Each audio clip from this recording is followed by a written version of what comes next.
guys! Welcome to my YouTube channel. For today's video, gagamitin ko itong Brazilian Blowout Eye Care na nabili namin to sa labasan for only 150 pesos.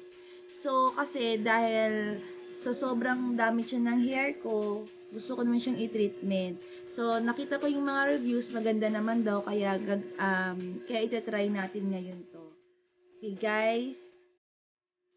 So, yun na nga guys, bago kami mag-start niya, nag-shampoo na rin ako at blower ko at sinunod lang namin yung instructions.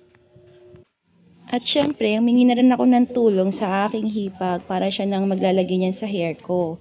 Syempre, mas maganda kasi kung meron kang katulong na mag-ano sa buhok mo niyan kasi nga parang mas mahirap naman kung ako lang mag-isa maglalagay niyan sa hair ko.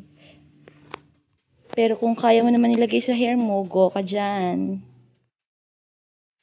Yun, pagkatapos mo nang lagyan lahat ng hair mo, ayun, wait ka lang ng 20 minutes.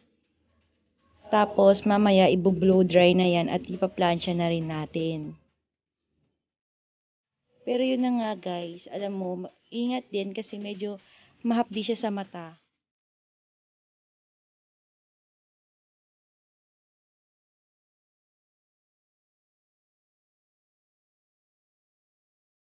A few moments later. Hindi ko na naipakita ang pag-blower, pero kailangan kasi dapat, na siya, dry na siya. So, yun na nga, nung na-dry na yung hair ko, pa-plancha naman natin yung hair. Yan, ganun lang. Pero kailangan nipisan mo lang yung ang pagpa-plancha para maganda yung, niya, outcome niya.